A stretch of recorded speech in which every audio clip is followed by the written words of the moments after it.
Hello and welcome to the Comic Conspiracy episode 100.1. Yeah. It's the rebooted Zero Origin issue relaunch number. No, this is episode 101. We are not rebooting the podcast at issue 100. Sorry, guys. This is the episode for the week of March 25th, 2013. I'm Ryan Higgins. Who's here with me this week? Brock Sager. And Charlie West. Yes, and Charlie West. And this used to be in last. Sorry, and special guest all the way from the great state of Oregon, unlike you Californians to pronounce it, Oregon, Connor Sheehan. Hello. Connor, say hello. Hello. Okay, thank you. You did. I did. Excellent. Connor, how's it going? It's good. You are a listener of the podcast. I am. And you are a comic book buyer. I am, yes. Do you listen to Geekbox too? I did. That's how I started. No, nice. That's how most people started, let's be honest. Do you listen to Good Job Brain or I do. The Comedy Button? All of them. Do you? See, I don't listen to Good Job Brain because I'm not smart enough. That's my excuse. It makes me feel really, really stupid. I feel like it makes me smarter. It makes you smarter. Nice. I should do that. Well, I need my Karen Chu fix now that she's no longer on the Is it true? Geekbox. So. Well, see, Ryan, you're old and he's young, so he absorbs a lot more information than you do. Yeah. You're rigid and set in your ways. I was not absorbing information like when I was 12, so it's fine. You are down here for a little while, and why don't, as you've listened to the podcast before, you know we like to do a little secret origin of people when they're on the podcast for the first time. Give us your story. How did you get into comics? What do you like? What are you reading now? You know, but I like hearing those early day stories. So, all right, let's hear it. The first book I ever bought was Umbrella Academy #1. Because I was a huge My Chemical Romance fan in high school. I was about to ask, is that why? Yeah, that was why. Okay, that's fair. That's fair. So you're making Ryan feel really old right now, just so you know. And I know he hates them too. They broke up like on Saturday. Yeah, I heard that. That. No, I'm whatever.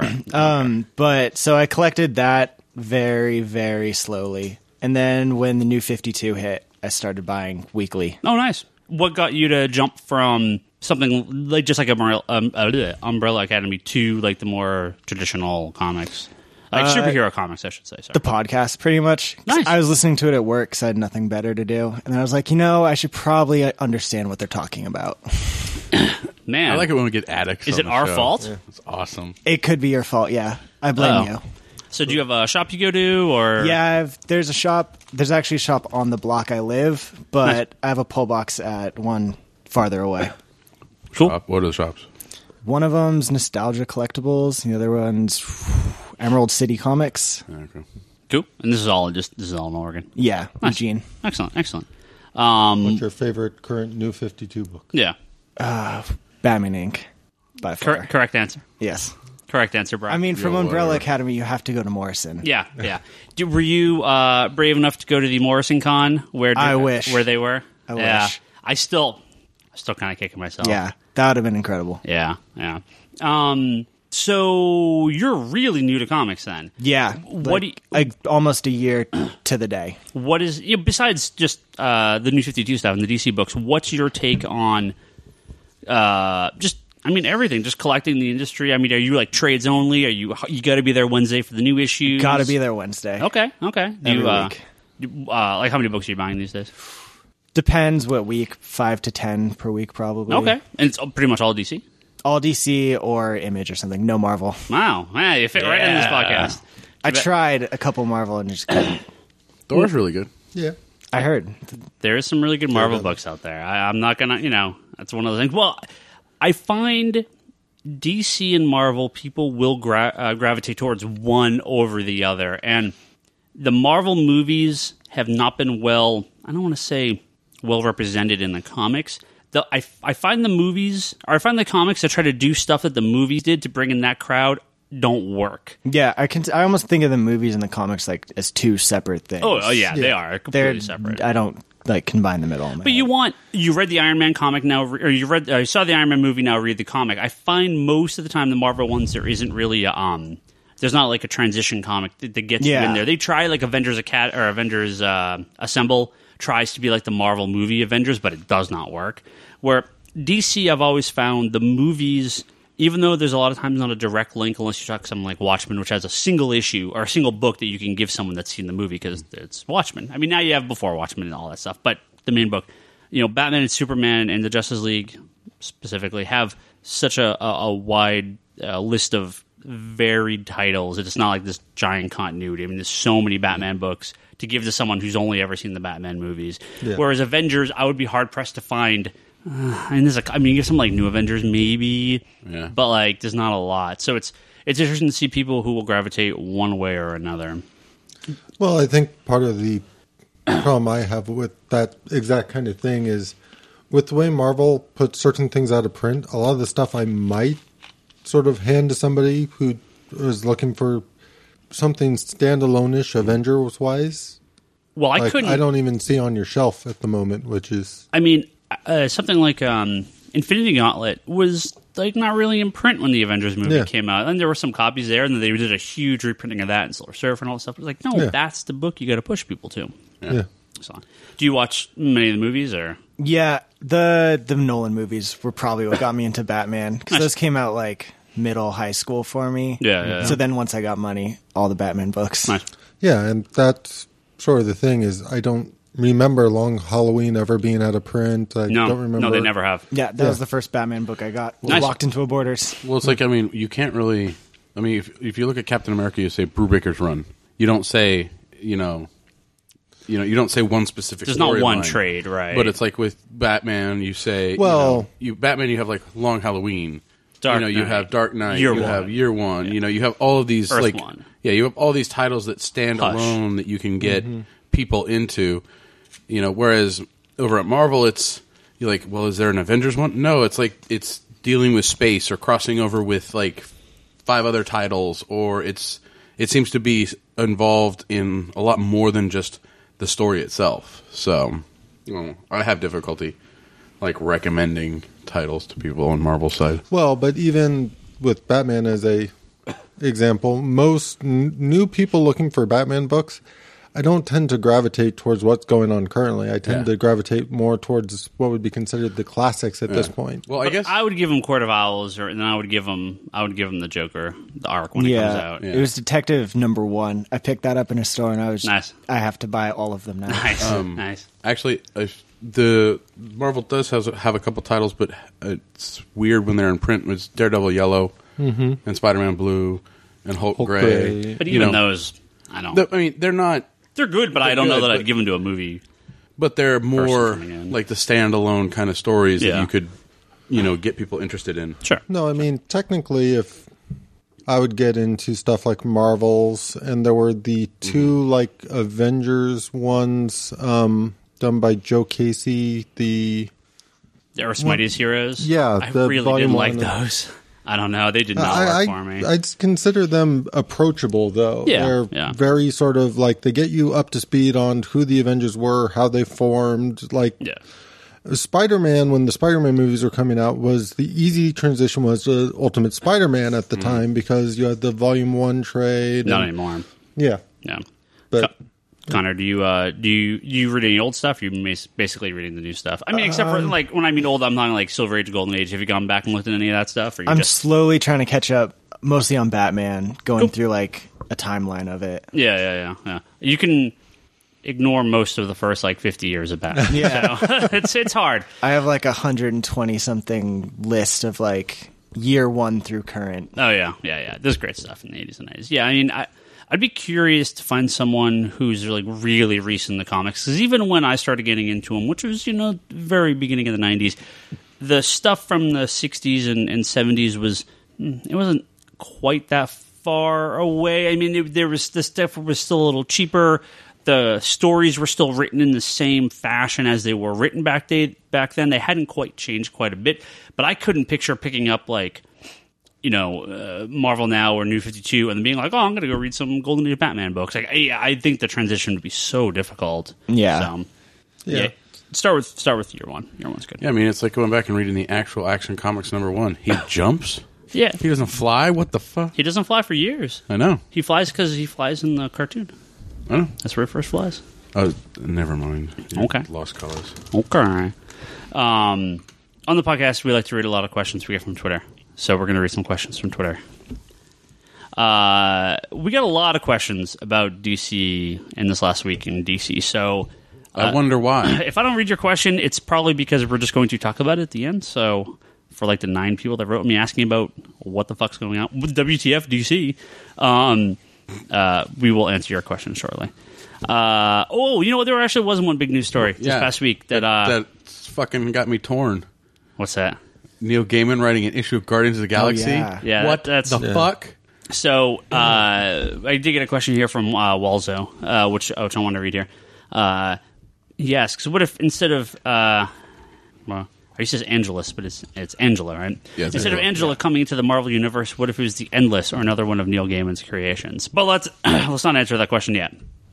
So Marvel right now, they have their big Age of Apocalypse miniseries, which has been good. The second issue was really good. Age of Apocalypse or Age of Ultron. I'm sorry. Yeah, I heard Age of Apocalypse was pretty bad. Age of Ultron. Age of Apocalypse. Actually, some of it was okay. Some of it wasn't. Charlie loves Age of Apocalypse. Yep. Actually, well, I wasn't reading Marvel at the time. Not the current comic. No. I was talking about the current comic. Oh, yeah. I heard that's garbage. Yeah. The current comic is garbage. The old comic was good. Sorry, Liquid. Age of Apocalypse is really bad. The new stuff. He loves that book. He loves bad stuff. Yeah, he likes some good stuff too. So, Age of Ultron, which is good. The second issue just came out. I really liked it. Just so you know, I'm giving the sign language for how much I like it right now. They announced that Neil Gaiman is co-writing the final issue, as well as co-writing... I thought it was just co-writing the Guardians. I didn't think it was co-writing... Mm-hmm. He's co-writing the final issue of Age of Ultron. He's co-writing Guardians of the Galaxy number 5. They're introducing Angela, who is a creation of his from the Spawn comic, that after years and years and years of legal battle with Todd McFarlane over the creation of this character, he now owns 100% of, and he's bringing it into the Marvel Universe.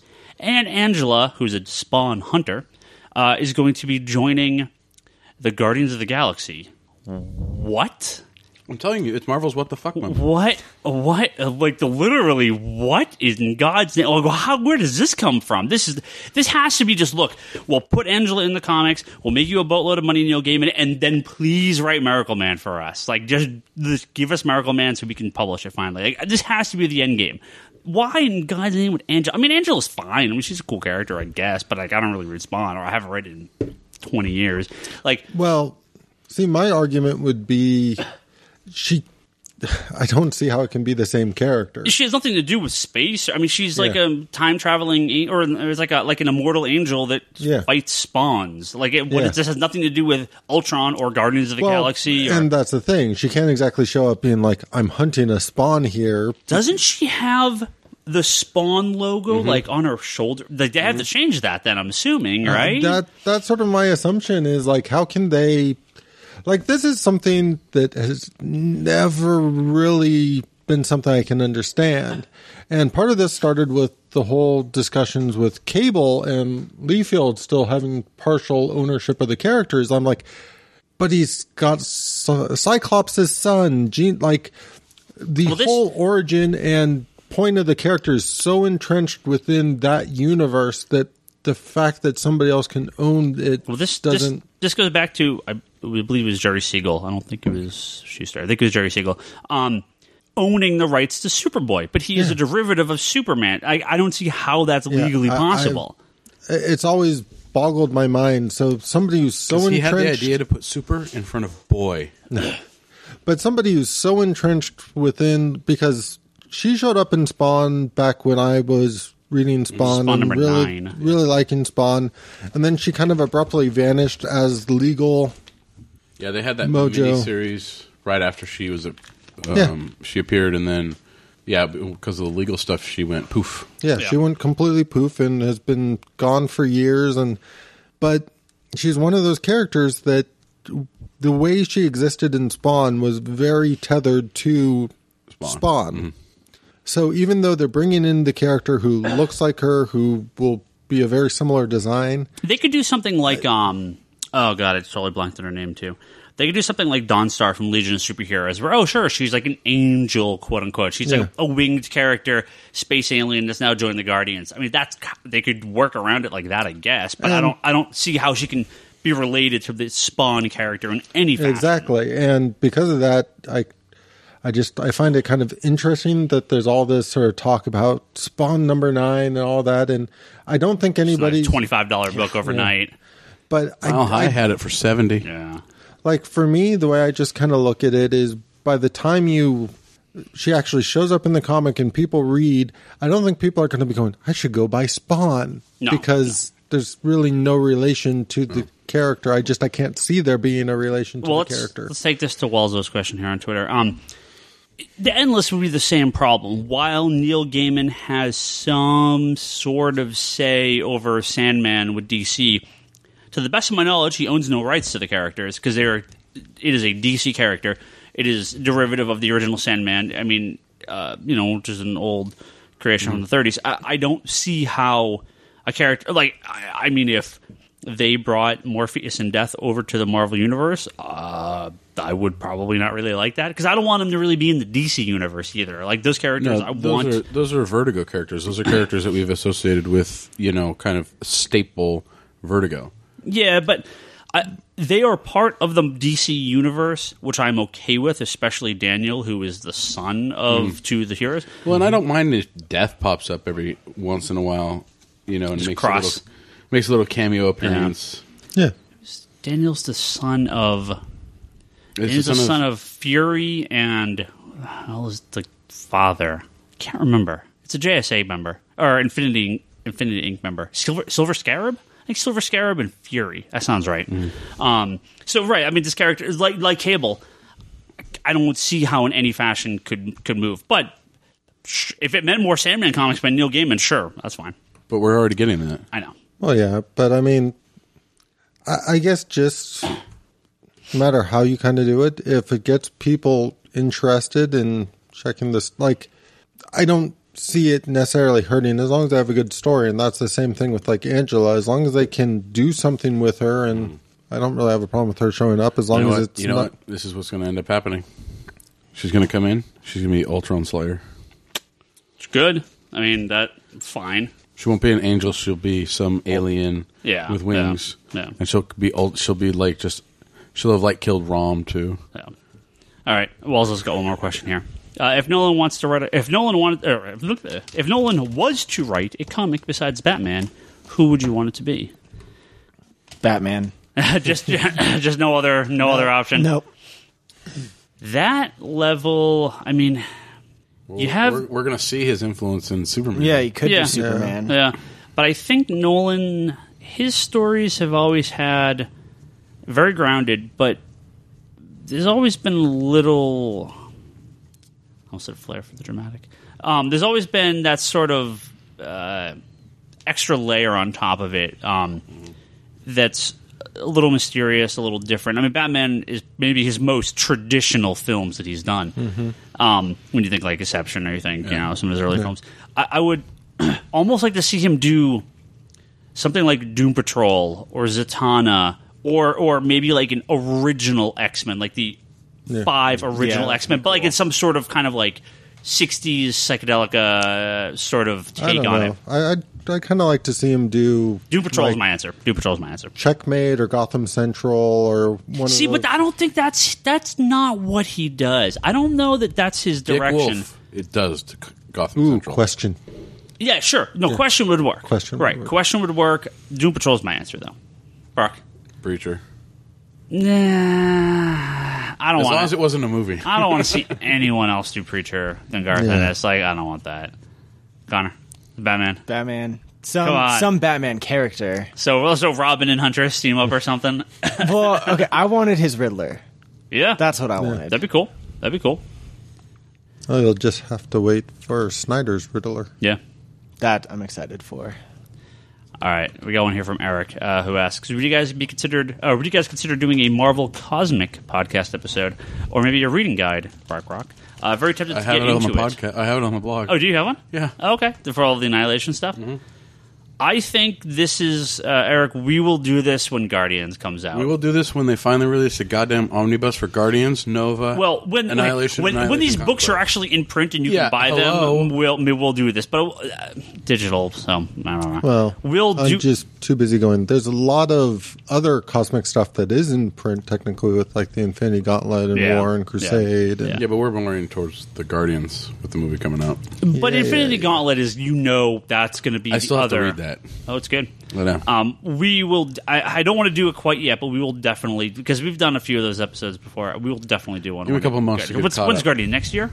Or is it 2015? 2015. Oh, gotta it's be so 15. far from. Okay, maybe we'll do one. Maybe we'll do it Hey, sooner than that. We'll do it for the episode 200. We'll do it sooner than that, then, and we're not going to wait 2 years to do that. We will definitely. That's assuming we're still going to do this podcast in 2 years, so that's a long way out there. We will definitely do one. So we'll definitely do one. You just made Connor cry right now. This is from Scott. This is from Cross X Hunter, Watch out. who's been on the All Talk podcast, and Are you going to go back on that one? I did the 1 year anniversary. I did the Watches Twin Peaks one. I'll go back on there sometime. Yeah, definitely. Yeah, I mean, I think they normally record Sundays, so yeah, we'll definitely do that again. If you could take one male, Omar's not here, so I don't have to preface it. Then, character from each of the big two to party with, who would you choose and why? I mean, Tony Stark's the answer for Marvel, right? I mean, is it Tony Stark and Bruce? Well, Bruce would be a bummer. He'd But dish you out can party halfway. with the Bruce Wayne act. You're right. I was gonna say Bruce would dish out halfway through. Iron Man would be It like, would be "Hey, the craziest party, though. yeah." Well, Iron Man would be like, "Hey, cool. I'm gonna fight Titania. Just hang out here. I'll be right back." Bruce would be like, "I'll be right back," and just disappear. I'll be right You'll back. never see him again. So, I don't know though. That'd be good. Who else would be good? Oliver Queen. Yeah. One from each? I like it work. Yeah, from each of the big two. It's a good question. I'd say I'd have to party with Thor Oh, that would Yeah. be a good one. and Resurrection Man. Because that would be an awesome fucking night. But see, you're just not. But you don't have his powers, so you drunk and just Yeah, die. I'm the guy with the camera filming this shit. I'm with a drunk fucking god. Thor and I'm Resurrection. drunk videotaping us doing stupid shit with Resurrection Man, and he dies and comes right back. This is awesome. That's a good answer. It's a good way to get chicks. Yeah. Who do you want to I'm party with? gonna go with Iron Man. Yeah. See, I don't want to say Iron Man's a simple answer, but it's the most logical. Yeah. I mean, Yeah. Yeah, but you'd only party for 10 minutes, then he'd leave. no, Iron Man he'd hang out there. Tony would hang out there the whole night. He might have a Kidding me? fight in the middle of the party. Yeah, that's but- what I'm saying. Yeah, fucking, the armor wars. He'll let you wear a suit. You guys could go Well, have armor wars up in the sky. Yeah. Yeah, but I like your answer of Thor because if you're lucky, you could be partying in Asgard. Exactly. Like, this is like you can go over like different planes and shit. Tommy Monaghan from Hitman. Hang out with the oh god, what's the superhero group called? I totally just blanked on it. I'm saying Big Hero 6. That's a stupid one. Yeah, what's Hitman's group? So good with Dog Welder. Dog Welder's the best. He welds dogs on people. See, with Here's a suggestion: Hitman. Read Hitman. Hitman's I will fucking read that. amazing. Hitman's amazing. All right, this is from Connor, not you, Connor. Not me. This is a different Connor. What are your guys' guilty pleasure series? We all have guilty pleasures. Brock's is every terrible 90s Wildstorm comic. Oh my god. We were pulling through a collection and Brock's like, "Oh, is that Blood Babe Force? Pull me Blood that." Babe I don't Force? know. No, What the it hell wasn't these that. terrible books. There's terrible it books. was all the 90s stuff. I mean, that's I when did that for my binding. that's when I was getting like into comic books and stuff. So it's like for me, it's very nostalgic, and I didn't get a chance to really read that stuff because I was a kid with very little income, and so like I had Wildcats #1, but I only in like Wildcats #4, but I didn't have Wildcats 2 or 3. So it's like now it's like this stuff's nothing. It's like, okay, let me get this, read this, and get rid of it if I don't like it. So You were telling me to save some horrible book for you Spirit of the today. Tau? Spirit of the Tau. That's what it is. Yeah. Good lord. These terrible Top Cow and Wildstorm books. Oh my god, they're the worst. My guilty pleasure is the New Warriors. I mean, no question asked. Although I don't know if Legion counts as guilty pleasure. I mean, that's a pretty legit comic. But it is something that I know people have a hard time getting into. The New Warriors is clearly my answer. Connor, is there a guilty pleasure in New Maybe. 52? No, I was thinking maybe something like Adventure Time or Adventure Time with Fiona and Cake. I don't think that. I would say that's a pretty legit answer. I don't think that's. If this book was published 20 years ago, that would be a Yeah. guilty pleasure. But now that stuff is so integrated into like adult Everything. pop culture that yeah. If you were to say like My Little Ponies, I'd be like, I wouldn't even really consider that a guilty pleasure because I mean No. I know so many people that read it. So, but Adventure Time works. Charlie, Age of Apocalypse. That's your. How can Age of Apocalypse be my guilty pleasure? It's bad. What's You've Charlie's? never read it. Charlie? You've never read Age of Apocalypse? Oh no, I wasn't reading Marvel. I was just reading no Even I've superhero started points. that. Yeah, I've not read any superhero, or I've not read any Marvel from that time period. Like there was about a 4 or 5 year time period before I started working here at the store. Because when was Age of Apocalypse? Like 95, 96? I just remember buying large and large amounts because I had to buy it all. I don't think I read a Marvel comic from like 93 to maybe 98. And that's right in that time period. Because I missed that, and I missed all of that. I didn't really start reading Marvel again until, God, it must have been. It was before Joe Quesada took over, but barely, like just prior to that. Like, So, like Ultimates? oh no, but it was during Heroes Reborn. I'm sorry, Heroes Return to Heroes Reborn. That's when I started So getting. 90 That's when I got back 99. into it. Yeah, and that's when I started working here. Yeah, so that's because I read the first couple of Heroes Reborn, and I'm like, well, this is terrible. And then I read the Heroes Return, and I'm like, this is amazing. All across the board, those books are amazing. So, if I had to label something as probably a guilty pleasure outside of what most people are reading, it would probably be The Tick in general. And then there was a slave labor, I think it was, series called Corporate Ninja that made me laugh a lot. That was I a great remember that. series. That was a long time ago. Yes, it was. I always wish the guy who did Corporate Ninja would write some Tick. He would have been good at it. All right, we got less of a question, more of a statement here. This is from Jason. I'm not sure. You may be reading this. He just wants us to talk about Saga. I could talk about the first issue that I read a year ago when it came out, and now the rest is sitting in my box to read eventually. You guys caught up with With Saga? Chew and everything. I'm Chew caught up and as Morning Glory I'm not and- caught oh up my with the last issue, but I'm caught up. I'm all caught up. I've read none of it. Yeah, okay, you're with me. So, what do you guys think? The first trade is very cheap. As people with kids, what's your feeling on this book? It is fucking awesome. Is this Brian K. Vaughan's getting old, and so he's writing a book about being married and having kids? No. No? The way I look at this book in a really weird way is anybody who liked Farscape would probably love this book because it's got the same sort of thrown in with crazy alien designs and it all kind of works. And the amazing thing about Saga for me is each issue further fleshes out this world with all these different races, all these different characters. Well, it still has this sort of single sort of trail where you have definitely started to care about the main characters and that kind of stuff. I guess to compare it to Prophet a little bit, Prophet does some crazy shit just to sort of mind tweak you. Like there's no like, I don't care about anybody in Prophet. I don't really care what's going on. It's just weird for the sake of weird almost. Cigarettes after having sex with aliens. Man, I loved Prophet. I had to stop. I couldn't read it. Maybe I'll sit down and read it all in a row coming up, but I couldn't. You deal want a with pack it of anymore. cigarettes for afterwards? It didn't make any sense. Like it literally makes Yeah. no sense. But that's where I think Saga excels because it's got the same kind of sense of you never know what you're going to see when you turn the page. Some of it will seem really weird or anything, but it all kind of fits and works, and it's fantastic. Cool. We'll get there. Yeah. About I think it does appeal to people who have kids. Yeah. A little bit, but it also has you can get in different aspects. Yeah. Yeah. So, there's a lot of stuff. Saga's one of the only comic books in the past year that made me like literally laugh my ass off when I read a dialogue from that.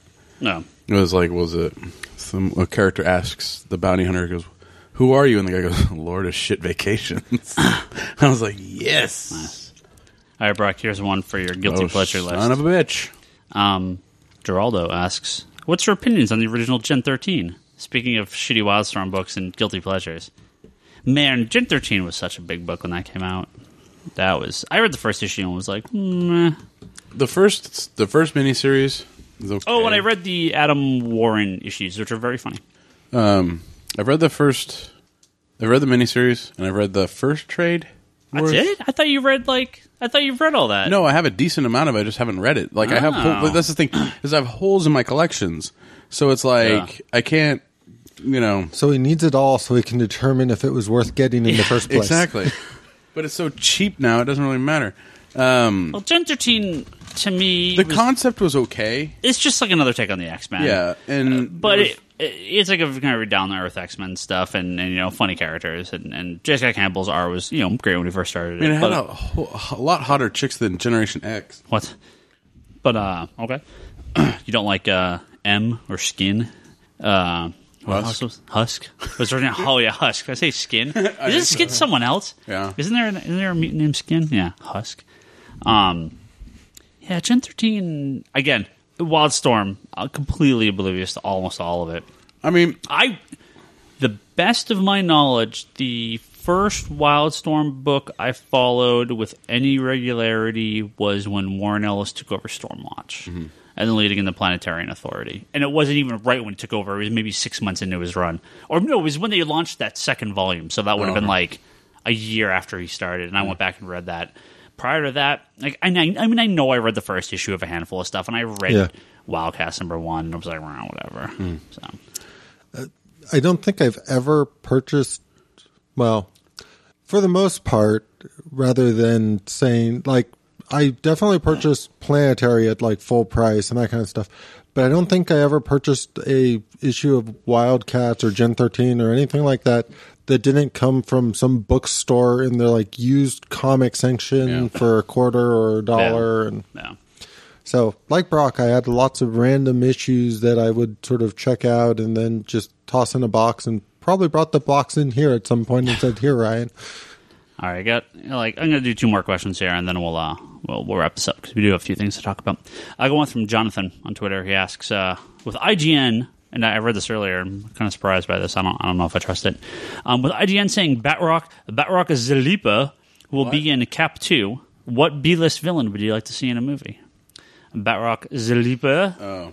I don't know why I gave him a French accent, but what B-list villain? Okay, let's just stick with Marvel for now, since yes, Marvel. What B-list villain? So you got Iron Man, Cap, Thor, Avengers. Forget Guardians, forget all the rest. Just do those 4. What B-list? In any one of those 4. B-list villain. What do we count as B-list? Yeah. Not Red Skull, not Ultron, not Thanos, not, Batroc the Leaper is clearly a B, C list Captain America villain. Where do you go? Because Spider-Man, even though it's not of the Marvel ones, Spider-Man, I want Leapfrog and White Rabbit. That's what I want. I think those are like F-list characters. Yeah, they are. That's why they're great. Like when it comes to Spider-Man, that's the first thing I was thinking, because That's I'm what I was thinking. Yeah. like Shocker and Rhino, Yeah, and Rhino, Vulture. Electro, But even and those guys, Vulture okay, and- Shocker, I'll give you B-list. Rhino, Vulture, those are A-list Yeah. Spider-Man villains. Bottom of the list. Yeah. It's definitely. See, the problem is if you're it's in holding your- up if it's in your- Red Skull, Shocker is not No. a Red Skull level No, villain. Okay, but yeah, I mean, I don't know. For Cap, I guess I'd like to see Crossbones. yeah, but again, Crossbones, that's I a would good- say he's a top tier Cap villain. So you gotta But that's think the problem. down a Like I level. can't say like Crossbones is top tier with Baron Zemo. Obviously, he's not a B list. Yeah. I mean, I could kind of tell you characters I never want to see, but Well, that would be B and C list. So, I mean, Avengers. I mean, yeah, it's kind of a hard question because the list where they start to get dumb and goofy and you really don't want to see them in there. Batroc the Leaper is one of those random ones where he's a bad character, but he could be great in a movie, and I could see that actually working as a little bit of kind of comedic relief. I'm of the opinion that every superhero movie should start with a throwaway villain being taken down I agree. by awesome. the character at the very beginning. Well, that's it's the thing. kind Is of that's Batman what, did that's it what Nolan did. I mean, with Scarecrow. Scarecrow was a scapegoat. I mean, that he was fantastic, Mm-hmm. and that whole thing was really good. Spider-Man should open with him taking down the Shocker in the first 5 minutes of the movie, right? See, I've said for years now, since Raimi started doing them, that I wanted that throwaway villain to have a scene in like every single Spider-Man, maybe even 2 with some of them, so they could build up to the Secret Six quickly. Yeah, that'd be cool. That'd be cool. Because that's the whole thing. You may not be able to go, well, we can carry a movie with Shocker, Yeah. but he works perfectly if you pair him with Rhino and all these other. Sandman. Yeah, exactly. So Let me see, I'm trying. So I'm very much into that idea of just have your one bad guy that Spider-Man's known for taking down in a single issue. Sure. Ryan, you and I have talked about this, especially in the films. Is that the hero needs kind of those steps. There's the low level villain that they have to overcome, but then they have to overcome the next level Right. of villain. And that's the thing is, I mean- as long as you see that development, it makes the movie work. Yeah. When you don't see that development, you get Green Lantern. You could have you could have like an Avengers movie that opens up with like the Purple Man on their fucking front doorstep, and he's like, "I will take you down, Avengers," and it looks all freaking dramatic. And then like the Avengers like little Doc Ock arm things that they have to protect the man should just come out and wrap him up, and like Cap just walks up and did one punch to the face, and Purple Man's out. It would never happen because Bendis likes that character too much. But I know. But what I'm saying is something in that situation where you think like, holy shit, they're going to get their ass kicked at the beginning, and you're like, wow, the Avengers are such massive powerhouses that they could take out these villains, and then that's when Thanos shows up, and you're like, oh god, okay, maybe they're going to get the crap kicked out of them. Yeah, but if you're going to do that with Avengers, you don't do it with a single villain. But that's what I'm saying, like the Purple Man, who's like got a mob of people just crowding Avengers Mansion, be like, "I will take you all down," and then all of a sudden it's just like boom, boom, boom, done, and he's arrested. And like, Oh yeah, we that's got how that with Loki. Puny God. yeah, that's how you open the movie. That took to the end of the movie, though. Yeah, but that Yeah. was funny. That was Yes, awesome. but I it was love an watching awesome that scene payoff. on loop. But imagine that opening the movie, right? Something similar, where it's just like this massive villain comes down on Avengers Mansion, and just one punch from the Hulk, he just Guy Gardner's him right in the face, and just bunk, Oh, I'm just having a weird image in my head of they should turn that into the new Marvel logo. Just like, boom, boom. I got one more question here. This That'd is actually from be cool. Yeah, especially with the arc, so it sort of creates the M. And yeah. this is from a more different Jonathan on Twitter. A more different Jonathan. Yeah, he asks, with the DC MOBA announced today, what do you guys think? He thinks it looks great, and he loves alternate universe stuff. MOBA. DC announced this morning. They announced Infinite Crisis. It is an online game. Oh, yeah. I saw a tweet about that. Yeah. It's a LOL-esque game. Yeah, like LOL or like Dota. They're called MOBA, a multiplayer online battle arena, where you have Something I won't play. a number of people in one corner and an opposite team in the other corner, and you guys fight. How HeroClix-esque. Well, it's not Like a HeroClix. mosh pit. The way these games work is you basically have multiple lanes that I know. enemies are going down. The player control characters sort of use the enemies to take out control points, and you all kind of fight in the middle, and then you push back and forth, and you eventually defeat their base, and you beat up. But MOBAs are huge. I mean, Wow. League of Yeah. Legends is Capture the Flag has gotten so intense. it's different than that. Like League of Legends is the biggest game on the Did planet. you ever play Capture the Flag, like in reality? Yes. Okay, just checking. This is not capture the flag. This is go to where the flag is and demolish the stand the flag is on until it is destroyed. And meanwhile, people are trying to kill you. It's a League of Legends in a lot of ways is a typical tower defense game where you have to defeat the defenses to get into the inner sanctum to take down the base itself, and there's a lot of strategy to it. I'm not going to say there isn't, but I got burnt out quickly on the single map. Yeah. Well, and why these games are so popular is because the heroes. You basically have hundreds and hundreds and hundreds of characters in League of Legends. Are they past 100? They got to be close. I would assume so, but I stopped paying attention. You get points when you fight. You get points. You can buy them. You can buy these characters. They do different things. It is a new character every week. And, DC and it makes sense, and Marvel kind of doing not the same game, but something similar with like their Diablo-style Marvel Online game, where the possibility of characters they can throw in here with alternate costumes. This is DC Infinite Realities fighting each Yeah. other. I mean, literal endless amount of it's possibilities. the Alex Ross Infinite Crisis Well, poster. the thing I found kind of interesting about it is I kind of got the impression that while in League of Legends you could have the different costumes or whatnot, but your power set is exactly the Yeah, same. It doesn't yeah, change anything. Some of the stuff I was watching today in the little trailer they put up, I think specifically the Vampire Batman seemed to have specific Vampire Batman powers when I was watching. Are there separate characters, though, or different skins? Because I heard that there's 3 different Batmans. Yeah, I believe it's literally both. Is that you can get different skins for your character, but then there are different characters. So you can have 20 different Batman characters, and each Batman character has 5 different skins. Yeah. At $1 a piece, or $5 or $10 a champion. That's a lot of money. Well, if they do it the way League of Legends did, you But if it's- earn points in games Sure. to be able to buy Sure. and see, this is where it gets dangerous for me because I can resist the skins, but I will play the crap out of it to unlock the different characters to play. Here's Hal, here's Kyle, here's Exactly. Wally, here's Barry, here's every variation of them. Oh, look, sure, just the Green Lantern Corps expansion. Here's 100 Green Lantern characters. The question is the Batman of Zurian-R in there? 'Cause I would buy that. I'm guessing he will at least be a skin. Then I would have to play. I can ignore this game for the most part because I'm terrible at MOBAs. I'll get Ryan Scott to play it, but if the game's good, maybe I'll play like on casual bot mode and just play by myself and not actually play with people, because the reason I hate these games is because other people play them. They're too good. It's like StarCraft. It's like I want to play the solo player on StarCraft and never touch the multiplayer. I would love if this was a single player game where I fight the computer all day. Yeah.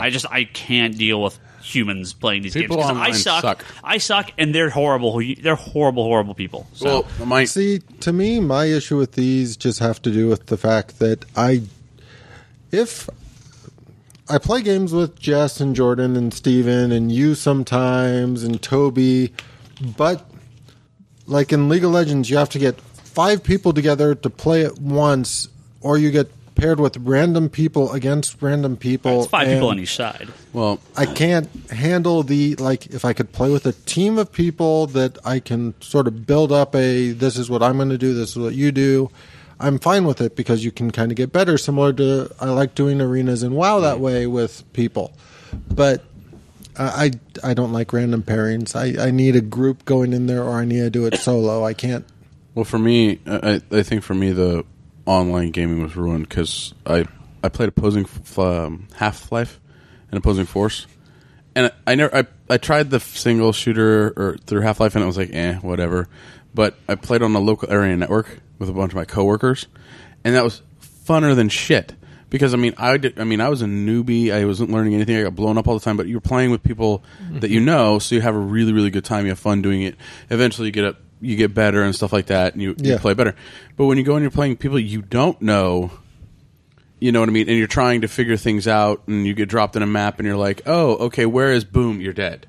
And then it's like, it's too. When I would play League of Legends, I'm talking, we're the very beginning of the game, and people are running on their fifth or sixth account time through. They're running, multiple alts through the game, and I would just be sitting there. I'm like, cool, I'm going to run over here and shoot this guy and do a thing, and people were like, they're screaming all these acronyms at me, and they're telling me, and I'm like, I literally have no idea what you're telling me to do, so I'm going to shoot this guy, and I died. Oh, whatever. And then I played it for a while. I understand it. I know the terminology now, but it's like, no, I can't play these games. These are not for me. So, I'll be the first one to admit I already expect the DC one's going to drag me in. I'll give it a shot. I'll try it for sure. It's free to play, so sure, I'll log in and be like, yep, this is a MOBA, and I'm bad, and I feel bad because I'm bad, and I'll stop playing. Hey, can we create the Bad Legion? Maybe. I'll play. And as long as they're not reporting you for intentionally feeding, then you're fine. Oh, nice. So, what the fuck is feeding? feeding is purposely getting yourself killed by the enemy. The fact of the matter in these games, it's very getting kills is important, but not dying is more important. I can't not die in those games. Yeah, it's Well, so hard. that's where feeding comes in, is if you keep going back and the guy keeps killing you over and over each time, he's getting point rewards or something that can be cashed in to upgrade the character, and therefore you overpower somebody because he's killed you 10 times. Yeah. You are not gaining levels. They are gaining rewards because they killed you. So they are getting infinite. They are getting better while you are progressively staying the same. And it's painful. Yeah, that's why I don't like those games. So we'll talk about this for a while. A lot of people have talked about this, so hopefully this is news to some people. As people on the podcast know, everyone listening, we like DC Comics here. No, we've talked about it. You're a a few times. liar. I like all comics. I like all comics too, but let's be honest. There's always been a bit of a DC. Are we DC centric? Yes. There's always been a bit of a DC bias here. Not A bit. Well, as long as Green Lantern stays at DC, I can't argue that. When Bryce is here, he swings that needle back a little bit. You Not know, that far. When Cable and X-Force comes back out, Charlie swings that needle back a little that bit. Far enough. So, but yes, we've always been pro DC. Most people seem to assume that our love of DC comes from, I don't know, whether we're in people's back pocket or, that we're unapologetic about anything DC does. That, and I, for the most part, be like, yeah, it kind of sucks, but it's DC, so whatever, it's cool. But then when it gets to a point where DC's done some dumb shit recently, and especially this last week, some very dumb shit. I'm not going to sit here and be like, oh well, it's DC, so I'm just not going to talk about it. No. If DC is doing something stupid, I hold them to a high standard personally because I believe in the quality of their product. So when they're doing things that are affecting the quality of the product, I'm going to call them out. Probably more so than if Marvel was to do it. Because Marvel, it's like, Marvel. You expect it from Marvel. Yeah, when Marvel does it, oh, whatever, it's Marvel. I don't really care. All right. So DC, there's been a number of events since the New 52 started, and a lot of this has been pretty public. DC double booked a lot of their creators when they created these New 52 books. They pitched them to two different creative teams. Each of the creative teams went in and basically said, "Here's my take," and with unknowing that that they were competing against someone else. And then DC picked their creative teams. That's a little shady, and I didn't like that. And a lot of people kind of commented about that. There was a lot of talk that this was done on the fly, that New 52 wasn't really planned out, that they had 6 months or a year for most of these stories, but a lot of them were kind of just like, oh shit, now what do we do? Your Jeff Johns, your Scott Snyders, these guys had their long-term plans. They're pretty much untouchable. Mm-hmm. They could do whatever they want. But there was a lot of complaints about editorial and influence and decisions made at the lower levels and at the mid-tier books. And DC defended that by saying, well, we need these books to sell, so if they're not selling, we're going to adjust the way they're going to try to make them sell better or cancel them and replace them with other titles. Which is fine, which is fair. And I think I have no problem with that, really. No major problem with that. Well, it came out a little while ago that DC was actively going and changing stories on creators after they were already approved. And there was actually a highly publicized event, although it was a private event. A lot of people came out and talked about it afterwards. A few months ago, where Dan Didio, who's co-publisher of DC Comics, and some of the other heads of DC and Warner Brothers basically told everyone, hey, look, we're not going to do this. When we approve a script, it's going to go through. We don't want this rotating creative teams on all these titles. We want things to be more stable. The numbers have dropped a bit. We want more people in here. Everyone that we're working with, we want you to be comfortable, secure. This is what's going to happen. Yeah. And so there was a bit of rejoicing, especially from the fan base, going, cool, DC's listening. Well, it apparently lasted a week. And there's been a number of creators that have come out. There's been a number of problems at DC recently. A while ago, they fired Gail Simone. Mm-hmm. The editor on Batgirl fired Gail Simone for through email, right? Through email. Mm-hmm. This was before this event, but however, they turned around and hired her back. I don't know, we don't know the details behind it, but they did hire her back. Well, I think we know the details enough to go. There was a huge fan outcry over it. Oh, absolutely. Yeah. DC hired noted fantasy writer, science fiction writer, and maybe someone whose viewpoints do not necessarily agree with a large portion of the fan base, Orson Scott Card, to write a Superman story, which had a large public outcry from DC, or from fans of DC. Mm-hmm. Rob Liefeld, I know, went on some pretty epic Twitter rant and basically called out DC and said, well, I'm going to spill all your beans. I'm going to tell you about all these upcoming books that are coming out. The editors are jerking me around.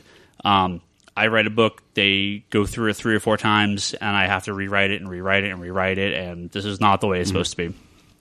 And then more recently... he was really crazy for a while, but now... No. Yeah. No. Oh, no, he's still crazy. He's still crazy, but now even more stuff has come out. Before the first issue even comes out, while the same day that a 5-page preview of Action Comics came out, that he's going to be writing, Andy Diggle, upcoming writer on Action Comics, has walked off Action Comics. Which you actually got a poster to advertise for. Yes. I put up the poster the same day he announced he's walking off the book. His first issue has not even come out yet. He's doing issues 19 through 21. He's doing 3 issues, and then whether he was let go from DC or whether he walked off the book, it appears there are some conflicting reports. However, he stated he walked off the books. And his reasoning was editorial interference. Mm-hmm. The artist, Tony Daniel, found out via Twitter that he was apparently going to be the new writer on the book, which he was completely unaware of, because he was drawing this arc, and then he found out over Twitter that he was going to also be writing the arc. Well, he left the book as well, so he left at issue 21. So he is basically finishing up his script Andy Diggle's kind of script and touch or his plot, touching it up, Yeah. and then he is off the book. Later that same day, it was announced that Joshua Falkov, who is going to be the writer on Red Lanterns and Green Lantern Corps, walked off those books, which we've talked about at length here, and I have to apologize now to everyone that I suggested stick with these books post-Johns, because Robert Venditti's good, but I love Joshua Falkov, Yeah. or Falkov. He's walked off the books due to editorial influence. The reason? Because DC wanted him to kill Jon Stewart, and he said no. Yep. And DC is claiming that the direction he wanted to go on the book was not the direction they wanted, so they wanted to find a new writer. This is a month after he was hired and announced. They But he was claim writing the book. They claim he has written nothing, and they are just going to announce a brand new creative team. He's been hired for a month. Did they not know the direction of his book? His direction was to focus Red Lantern and Green Lantern Corps together, but according to DC, so he didn't write a single word in a month. They didn't have the plot for a month. He said he walked off due to editorial influence. DC said they let him go, which isn't. This is very bizarre and very worrisome. Yep. This, it's funny. I do want to. Maybe I'll put this up in the article, but I want to talk about it right now. And we'll get everyone's opinion on this. A friend of mine, Jim, that he writes for a blog called WooWah, WOOHWAAH.com. They cover games and comics and TV and stuff like this. He actually wrote a pretty interesting article today, placing the blame on this on one editor-in-chief of DC Comics, Bob Harris, who used to be the editor-in-chief of Marvel during some of the glorious 90s, which saw them go bankrupt, launched the epic success that was the Spider-Man Clone Saga, and, Heroes Reborn was very popular. I'm not going to give him that, but, he's quoted, if you use WooWah, Jim writes an article, he writes a series of articles called That's a Sentence I Never Heard Before. So if you just do a search for his series of articles, there's one called Fire Bob Harris, and there's a line from the most recent Marvel Comics. It's a book called Marvel Comics: The Untold Story. Bob Harris is quoted as saying, and this is something that happened in the 90s, we see writer-driven comics as an experiment that has failed. So this was according to Bob Harris, that writers writing comics is not a successful quality. Dark Knight. Well, Year one. Onslaught and Heroes Reborn, Clone Saga, Watchmen. Driving Chris Claremont off the X-Men books. These are things that happened during his run. There is some sales success there. However, they are also known as some of the worst books. And the long-term success of these, the short-term success was there, but the long-term success was not there. I personally think a lot of people are blaming Dan DiDio for the failures at DC. And I'm going to actually suggest that Jim is right on the money here, and it is in fact Bob Harris. Why half of the failure of the Marvel creative teams, or failure of the Marvel editorial teams, from the 90s now all work at DC is beyond me. I don't know what these guys got on them, but why the hell is Bob Harris and some of these guys working there? It's His ridiculous. cronies? Yeah, all Bob Harris's cronies are working for DC now. I'm sorry. He has mandated kill Jon Stewart, not firing Gail Simone. I forgot Jim Zub of Skullkickers fame being let go from Birds of Prey. Found out during the solicitations he had no idea he was off the book. That's another thing he wrote on here. I suggest reading this article. It's pretty good. He points out a lot of things that make sense, and Bob Harris is very quiet, with the exception of a series of articles he writes once a month on Comic Book Resources, which are among the worst editorial interviews I've ever read in my entire life in comic books. They are completely non-answered questions. It's, read the comics to find out. Read the comics to find out. It's just an ad. It's just a stupid ad. The ones that Alex Alonso does every week on Comic Resources is pretty interesting. And while I'm not the hugest fan of everything he does, I read it every week, and I'm like, you are truly answering these questions. He slips up sometimes, and so it's really funny when he does. Sure, but they truly answer questions. They get some good people in there. This article, it's a Bobby Chase, I believe her name is, who's like his assistant, and then Bob Harris. There are these boilerplate non-answers. Oh, read the books. We'll find out in a few months. Like what? Like so. Whatever is going on at DC. When did he get hired at DC? About 6 months after New 52 started. Hey, guess when all this shit started. I'm going out there and saying, look, DC publishes some great books. What the hell are you guys doing? Get your house in order. If Bob Harras is responsible, if editors are driving the books, if you've kicked Jeff Johns and Grant Morrison off Green Lantern and Batman Incorporated because the editors, because of their feeling of editorial influence, maybe they don't say that publicly, but I find it ironic that both of them announced they're leaving around the same time.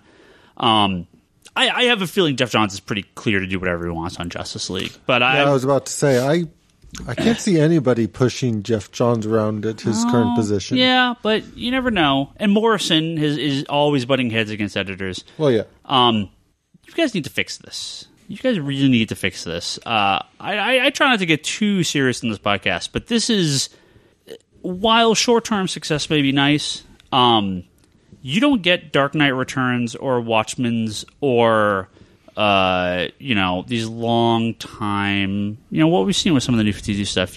They need to let the writers write, and editors are important. Editors need to come in. They need to focus the writers. They need to, sometimes an editor focus the writers, help bounce ideas. Sure, make sure that you write. I'm not saying write killer instead of kike. Yeah, fucking Christ.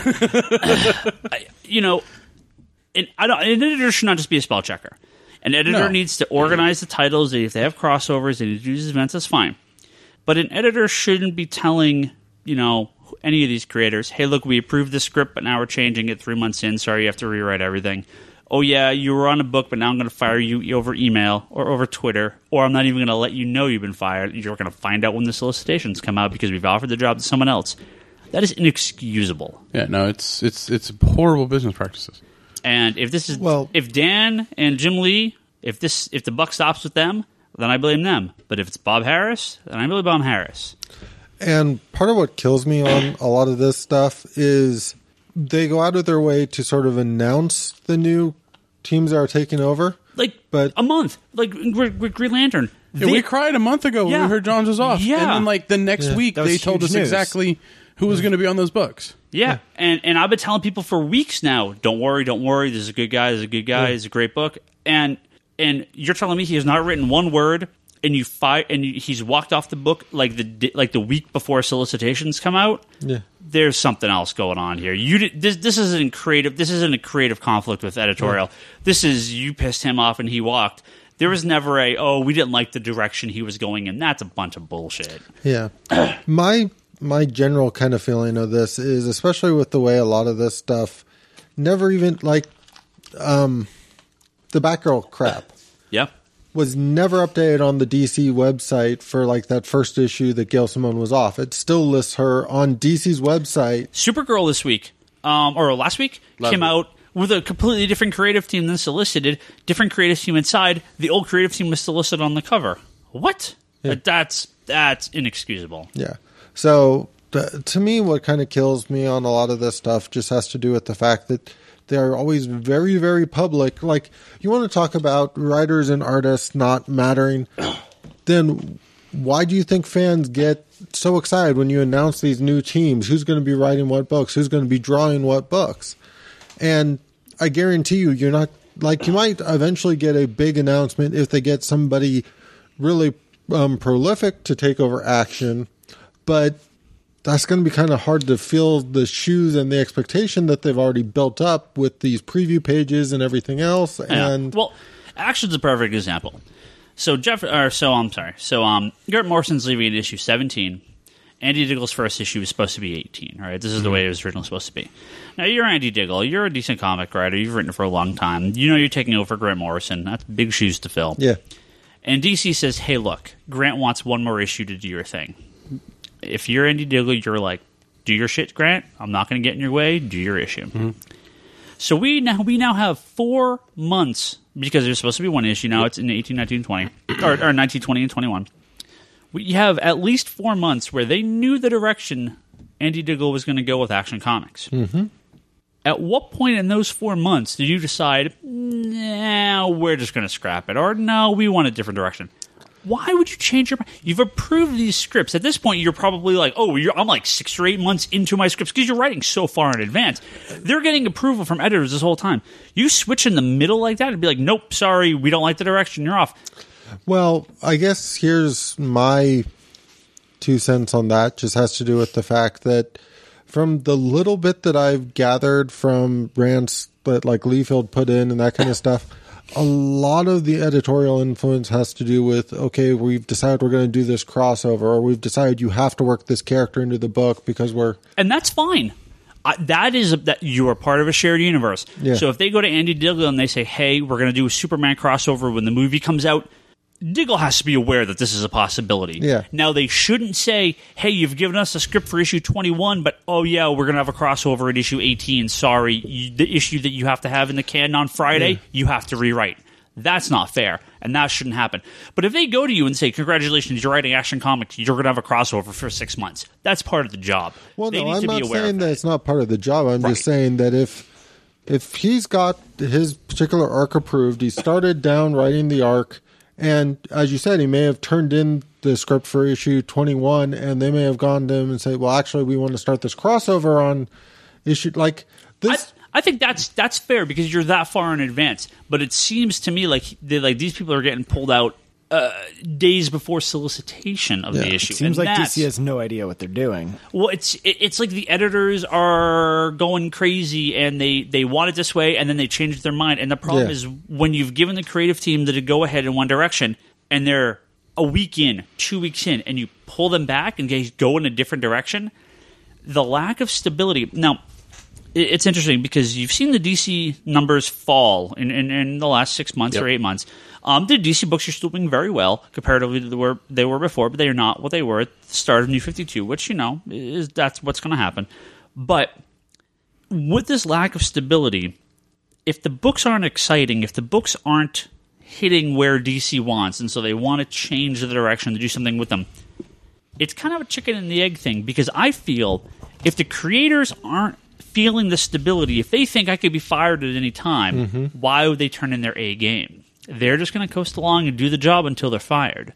If you give them the stability, if you say, hey, we want you on for a year, okay, I have a year, I can plan this out. If you go, well, yeah, but all my buddies were fired after 2 issues, I don't give a fuck. It's just a job. Sure, I'll write the Superman story, blah, blah, blah. Okay, oh, look, I'm fired. What a surprise.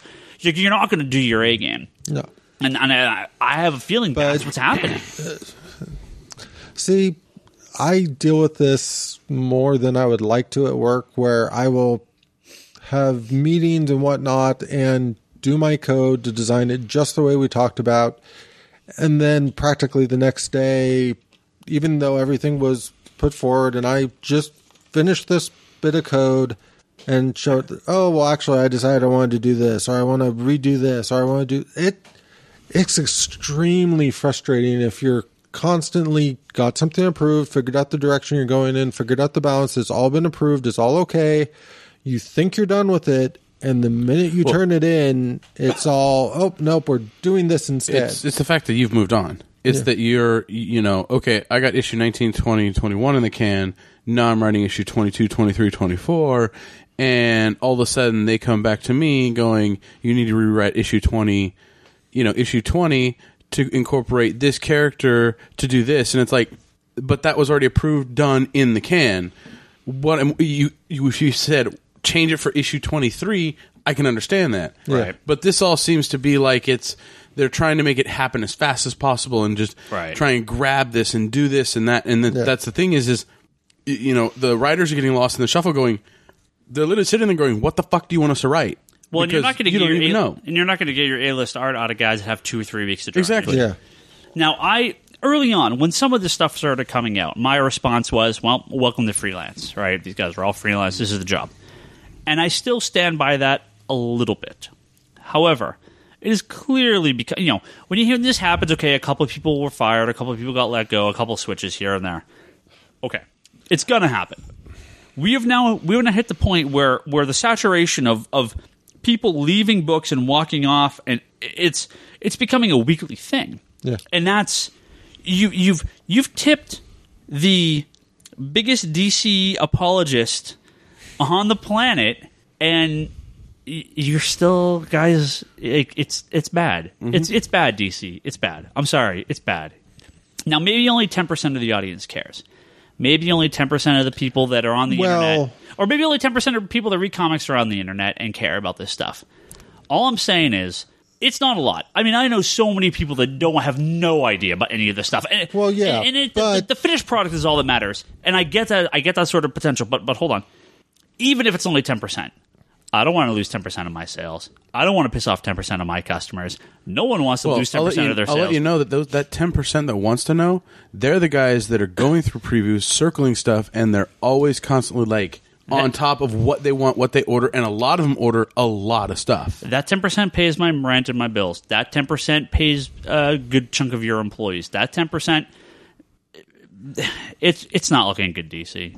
Like, sorry, Charlie. Go ahead. Well, I was going to say two things. You had the 10% who are going to be on top of it, or are going to adjust what they're getting right away based on that number. But I'd also guarantee if you have sudden changes and all, like Steven is a perfect example. Co-host of the Infinite Long Box podcast. Because first arc of Justice League, he was a huge supporter of the book, and then there was the 2 or 3 issues fill-in when Jim Lee wasn't doing the art. And he was ready to walk off that book. He's like, yeah, I'm done. These last 2 issues, just like his brain just kind of instantly kind of went, okay, this isn't appealing to me in the same level. I'm done. And we kind of had to go, but Jim Lee's back the next issue because he was willing to stop picking up the book altogether just based on those 2 issues. But that's fill-in, and fill-in is a different. But that's okay. What I'm saying basically is, yes, you may not see a huge drop on the issue the change happens, but you'll see a drop after that issue.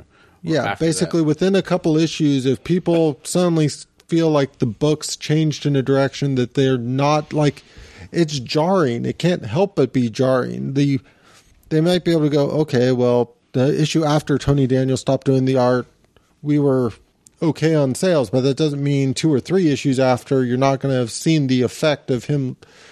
I don't believe the effect is instant, but I believe it does happen unless you figure out just the right person to pick up. I had a similar experience with Guardians of the Galaxy, the last installment, where you got some beautiful art. For a very long time, Dan Abnett and Andy Lanning were doing an amazing job. And then all of a sudden, wham, you get this filler artist that's like a cartoon. It's a completely different thing. And it wasn't even, I don't even think it was solicited as that. And it was just like, wham. Now you're sitting there watching this nice artistic kind of view of the world, but now we're going to go to Tiny Titans. Fill-in art is hard because this is something that's always happened and always going to happen. Yeah.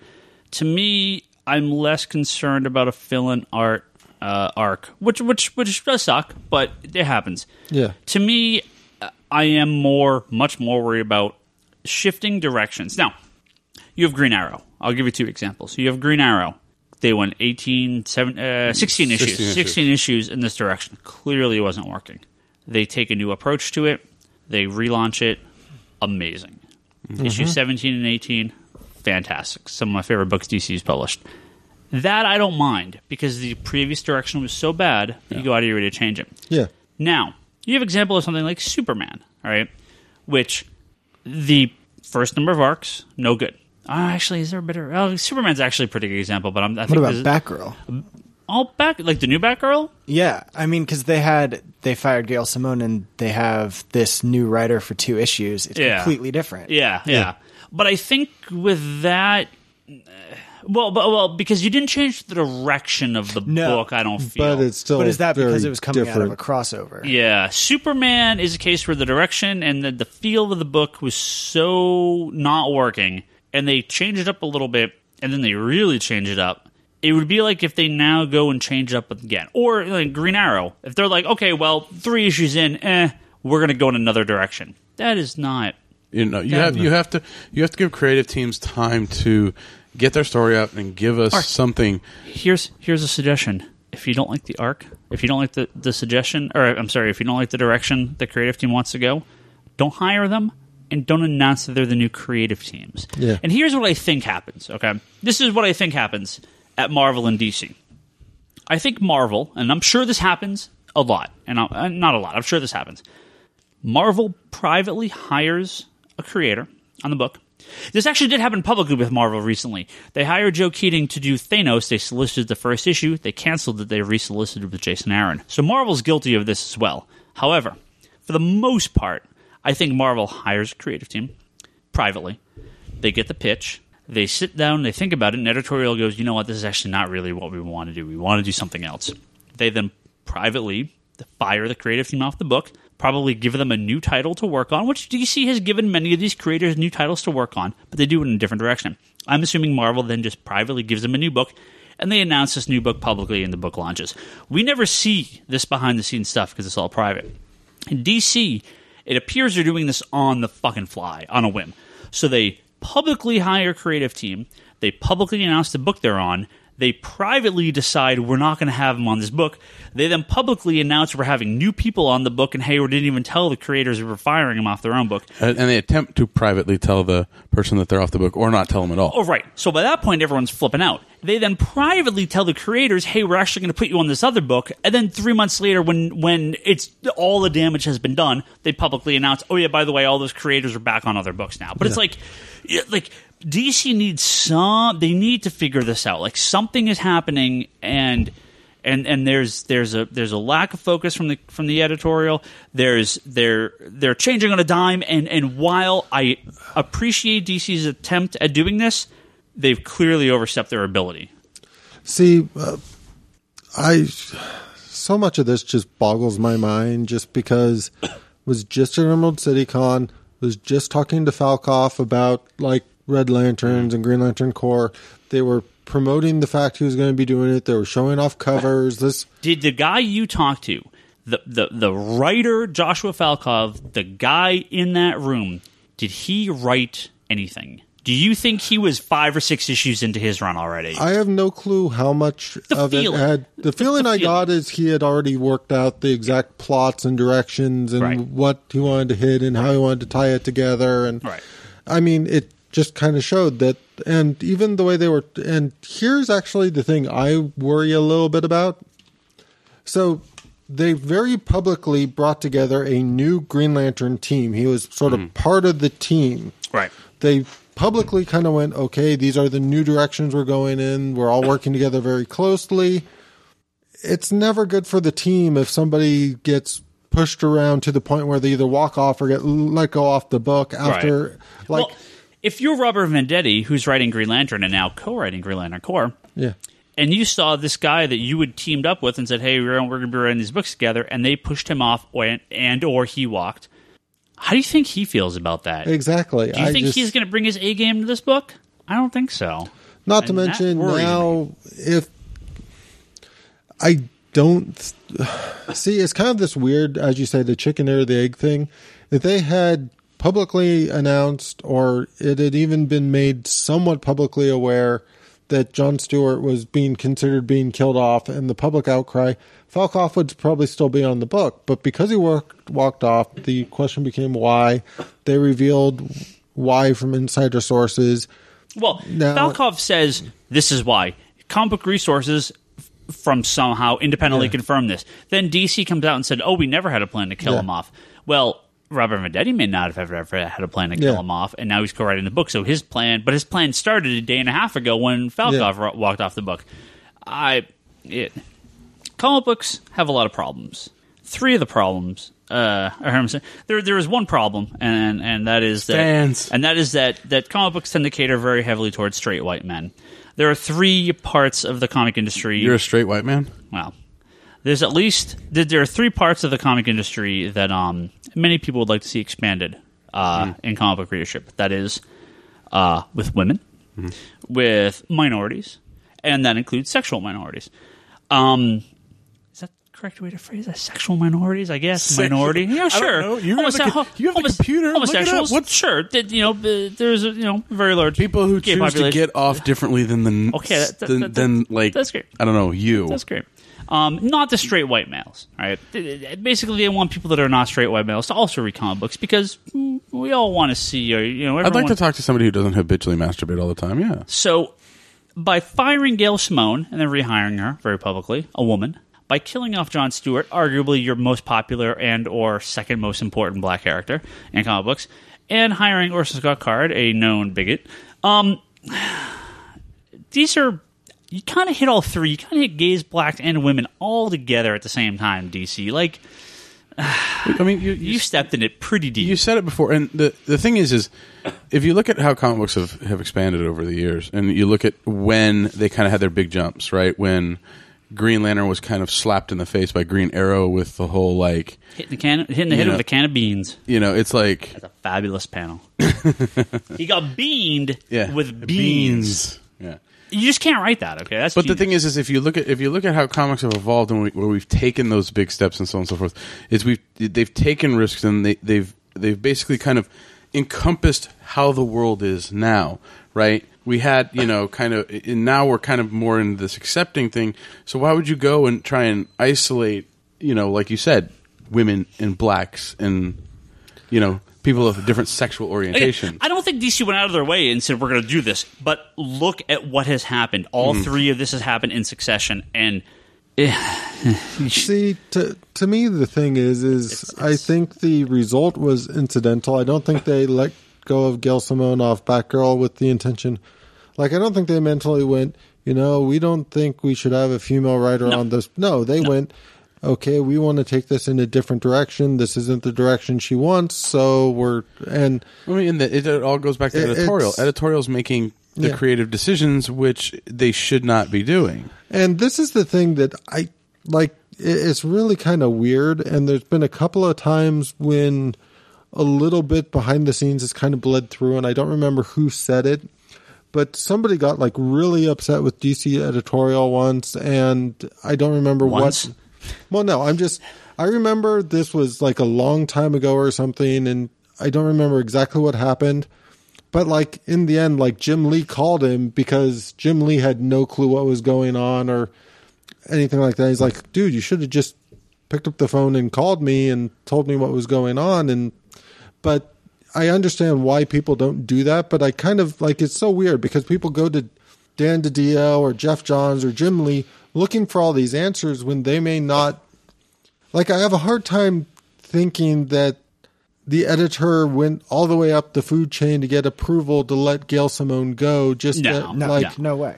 Exactly. And when he just let her go, and then HR and Dan DiDio and Jim Lee found out, and they're like, oh, what? Yeah, and that's sort of like the disconnect I don't really get. I don't really get why is editorial wielding the level of power that allows them to basically change story, fire people, do things that are supposed to be sort of upper management. Well, even beyond upper management, obviously certain people approve these story arcs that aren't just editorial. A lot of these pitches wouldn't go just to editorial. You have your editor, your group editor, then you have editor-in-chief, which is Bob Harris, and you have your co-publishers, Dan DiDio and Jim Lee.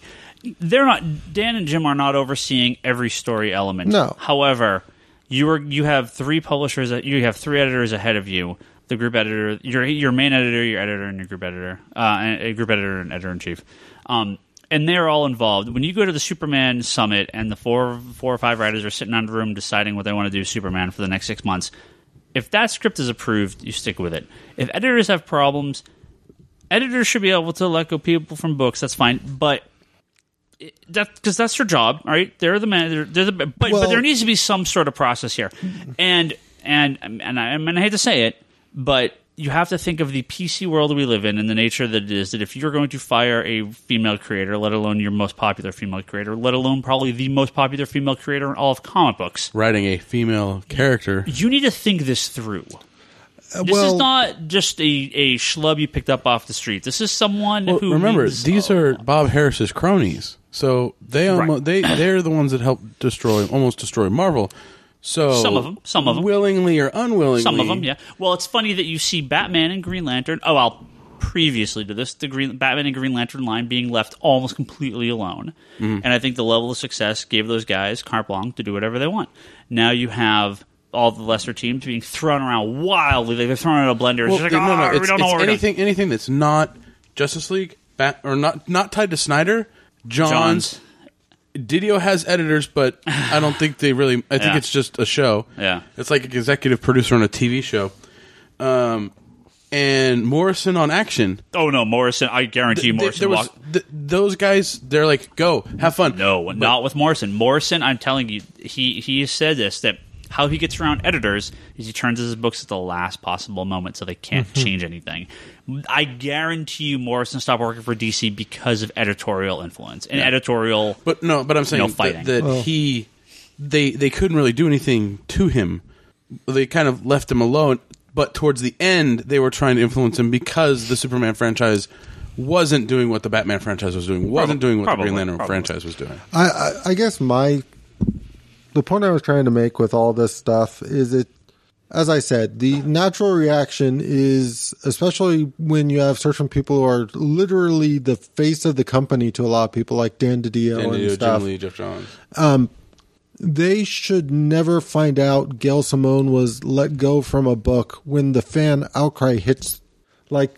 Before that email got sent, there should have been some sort of communication up the pipeline saying, look, I have to let her go, so they can push back and say, you know what, let me talk to her real quick, or let's see if let's bring in a mediator on this. Or DC's HR, they obviously are understaffed. It seems like no one at DC talks to each other. They'll just check Twitter. Exactly. I've heard that there is a severe lack of communication between the departments. So you are correct. That is what I've heard. That's Warner Brothers. That's Warner Brothers in general, but it also happened with DC. Well, when you end up with editors, the group editors, editor in chief, there's a power play there between the editors, and I would not surprise me if guys like, well, I got the big dick, I'll fire Gail Simone off this book. It's like, nah, it's not a great. No, you really shouldn't do that. And here's the thing that frustrates me. But you shouldn't fire all these straight white men off the books either. Like it's across the board. I'm not saying this is specifically a female thing. This is across the board. When you've hired people on to do the jobs, don't hire them. I wrote you to kill Jon Stewart, and you're not listening to me. They're not hiring people based off nothing. Well, they're not hiring. They're not hiring them based off of what editorial's saying, because editorial isn't saying shit. Well, editorial hires off of their previous work and their pitch. You don't just go, hey, Ryan, I'm going to pull you off the street and hire you to write Batman. What do you mean you're not a writer? Like, they clearly know that these people are writers. They pitch stories. They go in, they approve the pitch, they accept it, they twiddle with it, they work on it. Well, the Green Lantern team looked like it was they thought about who we should put on this, and then that's who they did. Totally together. But how do they not tell you before they hire you, by the way, you're going to be the one to kill off Jon Stewart? I don't think they knew. They didn't know. They didn't know until probably 2 days before he walked. That's ridiculous. Till some stupid editor was taking a shit, going, I should kill Jon Stewart. How do we sell more comics? Yeah. Let's kill Jon Stewart. We have Baz. All those brown people look the same. And do you not think I can literally see two editors sitting in two stalls next to each other taking shits, having this conversation. And then not telling anyone about it. They're not telling anyone about it. Yeah. Until Joshua, by the way, your first issue is called The Death of Jon Stewart, Part 1. Wait, what? Yeah. I know you already turned in 3 issues. Yeah. See, I can't help. Maybe I read too much into this, but I still swear some of this is in reaction to what the death of Damian has done to Batman sales. Yeah. Well, if you look at what Marvel has done, right, where you have basically the Avengers and X-Men rule the world, there was a rumor, I think we talked about this a week or two ago, where there was rumor that they want to cancel the lowest... We got to wrap this podcast up. We're going way long. That there's rumors that they want to cancel the lowest 16 selling books at DC and replace it with 4 weekly Superman, Batman, Green Lantern, and Justice League books. I won't buy it. I'm not saying they won't be good or bad. I mean, that sounds like a recipe for making money. But at the loss of Suicide Squad and Animal Man and Sword and Sorcery, no, I don't want him at that. Marvel has shown some success with that. However, you always have a Dark Avengers, you always have a Journey to the Mystery, you're always going to have a Miss Marvel that just doesn't sell. Yeah. It's always going to happen. You can't have 10 Superman books and all 10 sell like the Jim Lee, Scott Snyder book. It's just not going to happen. Batwing doesn't do as well as the other titles. Batwing doesn't do anything. I'm curious about Batwing 19 because haven't they been saying it's going to be huge? I We'll see. I talked online. I talked on Twitter. I replied to Jimmy Palmiotti because he was pitching hard for it. He's like, guys, really, really, Batwing 19. Like, I'm not lying. Like, big change. So I doubled my order. I'll take the risk. I don't do it very often. I'll take the risk. Batwing's one of the few titles I'm not currently reading. So I read the first. I read the first two and was like, nope. I've been reading the it. first issue I ever read. I've been reading it. It That might hasn't be been the bad. only one I read. Yeah. I've been I'll reading try the whole it. thing. It hasn't been bad. Yeah, but I just don't care. But, I'll try it. But, they were brought in for a different directions because clearly Batwing, regardless of anything, is not, and Blue Beetle wasn't working. And there's a lot of these characters that just don't work. And Batwing. Threshold. Threshold's okay. And Batwing is just Lara not. Flea's back up. Yeah, Batwing But is I wish Flea's just got the getting his Lara book. Flea's backup. So I have no problem with DC wanting to change Batwing after 18 issues. But if issue 20 they go in a different direction again, that's when I have an issue. They need to give them time. Yeah, because you can't. Comic books aren't 1 month or two stories 1 month. It's 6 months, 6 to 8 months is a story. Well, I've said got to give them. I've said this before, and I mean it's to the point of the editorial staff can be a good thing on a book if it works properly. Yeah. Right. Where you mean like I always say, go back to Brand New Day with Spider-Man. They took all the creative teams, right? Yeah. From the different Spider-Man books and said, okay, you're writing these issues, you're writing these issues, you're writing these issues. Do what you want within those issues, but what we're having this theme run through. And it was a constant theme. It didn't change, right? But they had this kind of overarching story to it. And that's the thing is when I was reading that stuff, I was like, awesome, this is great. I get different takes on the character. If I don't like the art or I don't like the writer, I can leave the book, but I can come back and be like, I didn't really miss much, from that, not reading those issues. I mean, when you're an editor, you're wrangling a herd of cats, right? I mean, it's really hard, but the creators and the writers understand that you have to deal with crossovers. Everyone that works in comics understands the shared universe, but you need to let the writers write their story. If they go in and they say, cool, we're doing Trinity War, guess what? You're crossing over Trinity War for 6 months. That's fine because the creators are aware of this. That's to be expected. They typically have some warning, though. Exactly. It's Well, it's like, coming. okay, It's not. you use Gale, right? She probably had her first 6 issues done, and they go, we're doing crossover with Night of Owls. You have to do a Night of Owls issue. Right. Okay. What issue is it going to be? This Right. one. Boom. Okay. I can throw something in between good and go, oh, we have Death of the Family. Okay, well, I can do this, this, and this. Yeah. And then that's when it was like, then she got fired. Yeah. And it's like you bring Ray Fox in, and that's why everyone's like, oh, it's different. It's not the same. It's like, well, it's kind of, he's tying up everything that she was doing, but then you bring her back on the book. His writing style is very It's different too, yeah. So it is jarring. Yeah. See, I have this weird sort of disconnect in my head when it comes to the way a lot of comics are handled. Because Numerous times before you actually get them, people. But the way I kind of look at it is a lot of the best sort of TV shows aren't all written by the same person, and that's fine. But they tend to have like their quote unquote editors or producers or whatnot kind of go in and say, this is what we're going to hit this season. These are the things. Now, our army of writers, go write your stuff. You'll write this episode. You'll write this episode. But this is the outline is there. Thing we're going. And if stuff isn't working, like Nikki and Paolo on Lost, they can make the adjustment where they fit and go, okay, we're going to kill these characters in this issue. And I kind of think that's how things should sort of be, where yes, you can make course corrections at certain points in time, but nowhere on a TV show do they go, okay, we set off all these people. We're in the middle of filming this episode. We're going to yank it, start filming a completely different episode. Like, it seems to me like they kind of understand in that industry, you need a little more time for prep work to be able to, like, nothing feels quite that level of jarring on, and even in terms of like artists, to a degree, when we were talking about sort of like fill-in artists being very jarring. Well, look at TV shows that get canceled like halfway through, right? And but they have to finish out the season. Yeah. And they're like, oh, well, we don't give a fuck. Right? Like, perfect example, the last season of My Name is Earl, that thing kamikazed like it was no tomorrow. So fucking bad. Right? It was just so horrid. Like, and the show had a decent kind of thing running through it, but that once they knew they were canceled and they were done, they're like, well, fuck it. Yeah. But I guess the only point I'm trying to make is one of the reasons I think Young Justice works and Green Lantern the Animated Series is you don't have all the same people doing it, but there's kind of this overall, this is the art style we're going to, and you see that a little bit when it comes to the way DC's been working and like all the designs Jim Lee has sort of done where he wasn't actually drawing the book, but he designed the new look for Wonder Woman or the new look.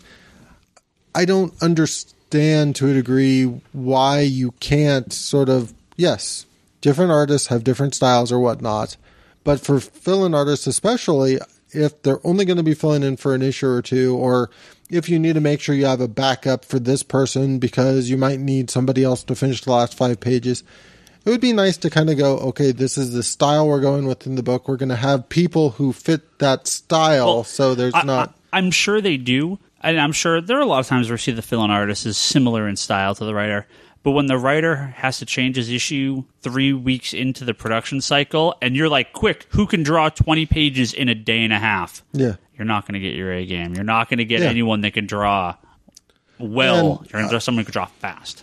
And I completely agree with you, and that's...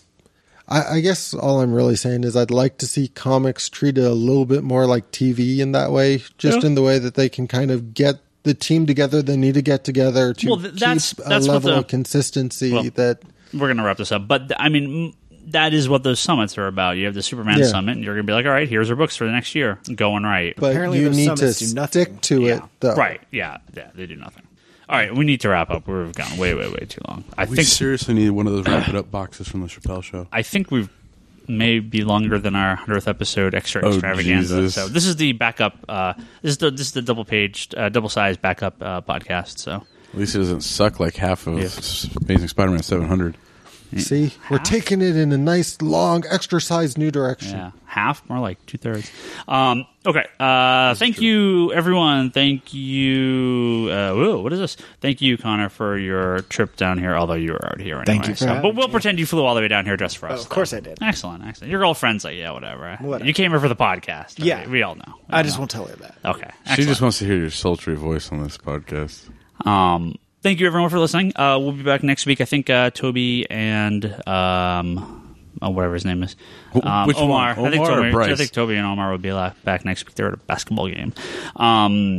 If you want to listen to this episode or any of our other episodes, you can go to www.geekbox.net, and we're on there. We're also on comicsconspiracy.biz. That's the name of that's a store website. So you can go on there. You can go on forums at geekbox.net, and you can go talk to us on there. Or I post on the forums, and then you can. I haven't. Neither of you have posted on the forums anymore. I posted a thank you. Yeah. I do when I have something to say. Which is never. I think Facebook / the Geekbox. Is it Geekbox or the Geekbox? Are we I think actually it's advertising on Geekbox. Facebook now? Well, yeah, they're on Facebook. We're on there. Yeah, it's good times. I don't advertise, but we have a group on there.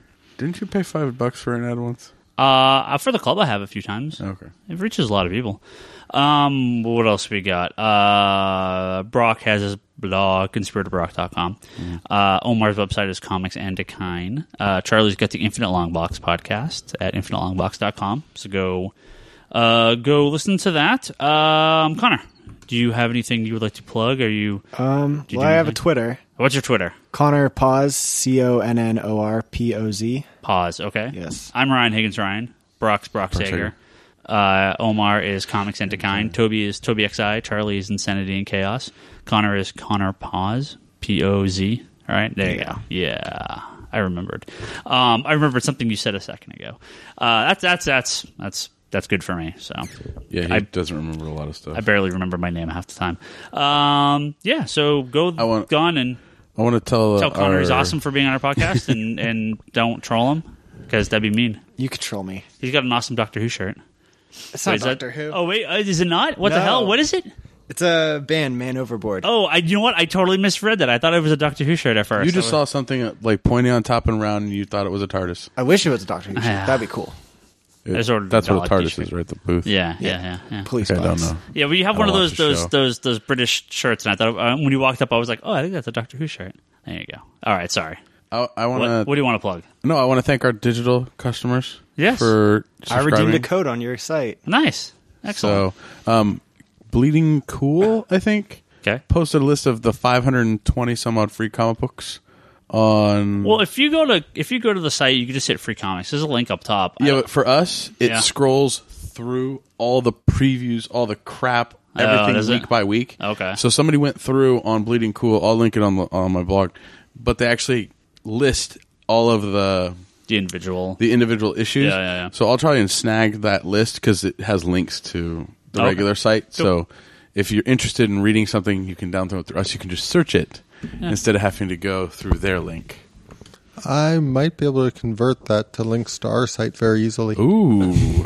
So, yes, digital.comics conspiracy, you can go on there. I should actually say, so there's a lot of sales that go on. I always put this up on Twitter, and I do it occasionally on Facebook. These are probably done by the time you hear this episode. But always check out the Marvel Monday and Marvel Friday sales, because they have these 99-cent sales. This weekend, DC did 300 issues of Hellblazer for 99 cents each, which is crazy. Which that may still be going on, so if you really like Hellblazer, go get it. It may end today, I don't remember. But I know there's a couple of sales that are running all week this week. I know. Oh, okay.